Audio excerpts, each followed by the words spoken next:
ने टाइगर हिल पर अपनी विजय पताका फहराई। भारत के शौर्य का प्रतीक यह कारगिल विजय दिवस प्रत्येक वर्ष 26 जुलाई को मनाया जाता है। यह सच ही कहा गया है कि योद्धा जन्म नहीं लेते, वे इंडियन आर्मी में पैदा होते हैं। आओ झुककर सलाम करें उनको, आओ झुककर सलाम करें उनको, जिनके नसीब में ये मुकाम आया, जिनके नसीब में ये मुकाम आया। खुशनसीब है वो हर एक खून का कतरा जो इस देश के काम आया, जो इस देश के काम आया। वो सर्दियों का दिन था जब पाकिस्तानियों ने घुसपैठियों के नाम पर अपने सैनिकों को कारगिल पर कब्जा करने के लिए भेज दिया। जैसे ही इसकी सूचना हमारी इंडियन आर्मी को पता चली तो उन्होंने तुरंत ही ऑपरेशन विजय घोषित कर दिया। पाकिस्तानियों का एक मुख्य उद्देश्य था कि वह कश्मीर और लद्दाख के बीच संबंधों को पूरी तरह से काट दें। एक तरफ जहां पाकिस्तानी घुसपैठियों ने हमारे सैनिकों के बीच तनाव पैदा कर शीर्ष पर थे, वहीं दूसरी ओर हमारे भारतीय सैनिक नीचे चोटी पर थे। उनको रात के अंधेरे में या तो आड़ लेके या उन्हें रात के अंधेरे में चढ़ाई पहाड़ की चढ़ाई करनी थी, जो बहुत ही जोखिम भरा कार्य था। लेकिन हमारे सैनिकों ने यह कहकर यह लड़ाई लड़ी कि उन घुसपैठियों को माफ करना यह ईश्वर का कार्य है, उन घुसपैठियों को माफ करना यह ईश्वर का कार्य है, लेकिन उन्हें ईश्वर तक पहुंचाना यह हमारा कार्य है, यह हमारा कार्य है। हमारे देश ने कभी भी किसी से पर आक्रमण या किसी में जबरन युद्ध नहीं किया। यह इसलिए नहीं कि हमारे शस्त्र, हमारा नेतृत्व, हमारी मनोबल यह करने में असक्षम है, परंतु हमारी जो संस्कृति है, हमारी सभ्यता है, हमारा मनोबल है, यह हमें यह सिखाता है। हमारी जो इंडियन आर्मी है वो उस माँ की तरह है जो निस्वार्थ भाव से केवल सेवा करना ही चाहती है और उसके हिस्से में कुछ भी नहीं लेती। इसीलिए तो हमें इन सभी का सम्मान करना चाहिए। कारगिल विजय दिवस यानी कि 26 जुलाई को प्रत्येक वर्ष पीएम अमर जवान ज्योति रैली पर शहीद सैनिकों को श्रद्धांजलि अर्पित करते हैं। कारगिल युद्ध एक ऐसा युद्ध हमारे वीर बहादुर सैनिकों के जज्बे, के बलिदान, के पराक्रम का एक ऐसा उदाहरण है जिस पर हम सभी भारतवासी, हम सभी देशवासियों को गर्व है और यह हमारे लिए सदैव प्रेरणादायी रहेगा। अंततः कुछ शब्दों से मैं अपनी वाणी को विराम देना चाहूंगी। ये वंदन की धरती है, ये अभिनंदन की धरती है, ये वंदन की धरती है, ये अभिनंदन की धरती है, ये अर्पण की भूमि है, ये तर्पण की भूमि है, ये अर्पण की भूमि है, ये तर्पण की भूमि है। इसकी नदी नदी हमारे लिए गंगा है और इसका कंकड़ कंकड़ हमारे लिए शंकर है। हम जिएंगे तो इस भारत के लिए, मरेंगे तो इस भारत के, और मरने के बाद भी अगर गंगा जल में बहती हुई हमारी अस्थियों को कोई कान लगाकर सुनेगा तो एक ही आवाज आएगी, भारत माता की जय। वे अपने प्राणों का सर्वोच्च बलिदान देने के लिए भी वहाँ तत्पर हैं। नमस्कार, यहाँ पर उपस्थित निर्णायक गण, समस्त शिक्षक, आचार्य एवं मेरे प्यारे मित्र, मैं लक्ष्मीधर नगरिया विवेकानंद विद्या मंदिर की छात्रा आज यहाँ पर, जैसा कि हम सभी को विदित है कि हम अपने देश के वीर जवानों को उनके बलिदान को छत नमन करने के लिए एकत्रित हुए थे। उसमें अपनी कुछ पंक्तियां मैं भी जोड़ना चाहूँगी। सैनिक एक ऐसा शब्द जिसके अनेकों अर्थ होते हैं। ताकत, शौर्य, वीरता, एकता, अदम्य साहस और बलिदान। सैनिक जिनके कारण आज हम अपने घर, अपने जिले, अपने शहर, अपने राज्य, इस राष्ट्र को सुरक्षित बैठे हैं। सैनिक एक ऐसा शब्द जो पूर्ण रूप से बलिदान से भरा है। इसी का एक प्रमाण देते हुए हमारे भारतीय सैनिकों ने अपने अदम्य साहस, अपनी वीरता का प्रमाण दिया है, जो है कारगिल विश्व युद्ध। कारगिल 3 मई 1999 से 26 जुलाई 1999 तक लड़ा गया। 90 दिनों से अधिक यह युद्ध भारत और पाकिस्तान के बीच लड़ा गया। जब भारत और पाकिस्तानी उग्रवादियों ने भारत-पाकिस्तान नियंत्रण रेखा को पार कर भारत की जमीन को हथियाने का प्रयास किया, लेकिन हमारे भारतीय सैनिकों ने अपनी ताकत का प्रदर्शन करते हुए उनकी इस नाकाम कोशिश को खराब करा और उन्हें देश से भगा दिया। इसमें हमारे भारत के 30,000 सैनिक तथा पाकिस्तानी उग्रवादी और कश्मीरी आतंकवादी 5,000 की संख्या में। वो कहते हैं ना, जब युद्ध होता है तो नुकसान दोनों तरफ होता है। इसी प्रकार हमारी भारत माँ ने अपने 527 से अधिक वीर योद्धा को तथा 1300 से अधिक वीर जवान घायल किए, लेकिन उन्होंने तिरंगे को छूने नहीं दिया। वो कहते हैं कि न झुकने दिया तिरंगे को, न युद्ध कभी भी हारेंगे, न झुकने दिया तिरंगे को, न युद्ध आर्मी ज्वाइन करे। क्यों? क्योंकि उनके अंदर देश प्रेम था, देश प्रेम की भावना थी। वो अपने देश के लिए मर जाने को तैयार थे। वो कहते हैं job, they pay you a good salary, but the army gives you a life.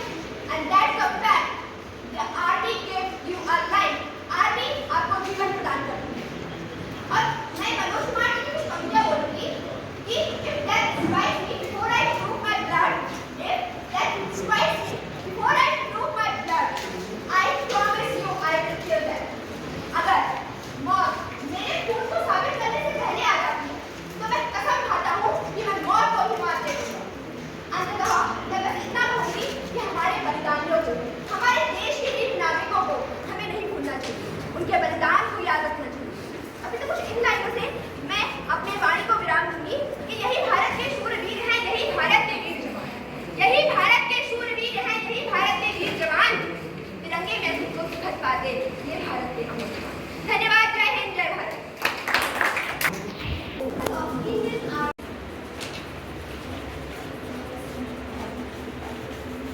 अपनी जान लुटाने का एक नया पैगाम आया है. अपनी जान लुटाने का एक नया पैगाम आया है. सरहद पार मैंने दुश्मन को छूना सिखाया है. सरहद पार मैंने दुश्मन को छूना सिखाया है.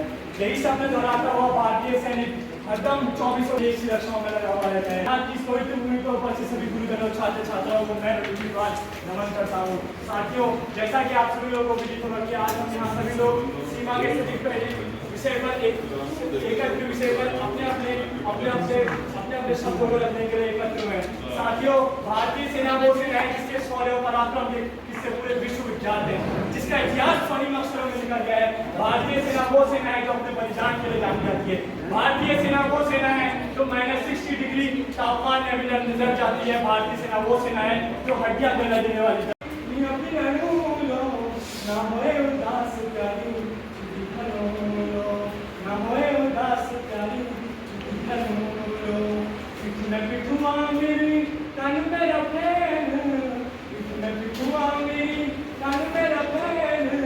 कमर में गोली समर दुश्मन.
होता है और वह भी हमारे देश का एक नागरिक ही होता है, परंतु वह इतने अनुशासन में होता है कि कई बार आम लोग तो उन्हें रोक भी कहने लगते हैं, लेकिन अपने देश और अपने परिवार की सुरक्षा के लिए वे कितने दुखों को सह बहुत मायने नहीं रखता.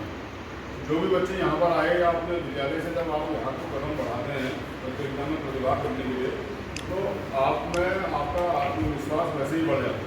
जब आप लौटते हैं ऐसे कार्यक्रमों से प्रतिभाग करके आप अन्य बच्चों से बेहतर होते हैं. आप भले ही यहाँ स्थान प्राप्त नहीं कर पाए, वो उतना मायने नहीं रखता. मायने ये रखता है कि आपने प्रतिभागिता की, इसका आपको लाभ मिलता है. अब जब बार बार आप प्रतिभाग करेंगे तो फिर रिजल्ट भी आपके पक्ष में आने लगेंगे. धीरे धीरे आपके फेवर में रिजल्ट आने लगेगा जब आप ऐसे प्रतिभाग करेंगे.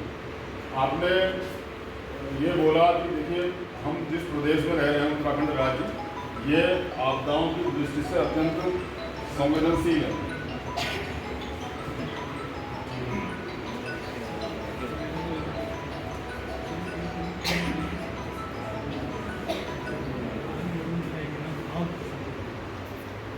कारगिल युद्ध से मैं बात करना चाहूँगा।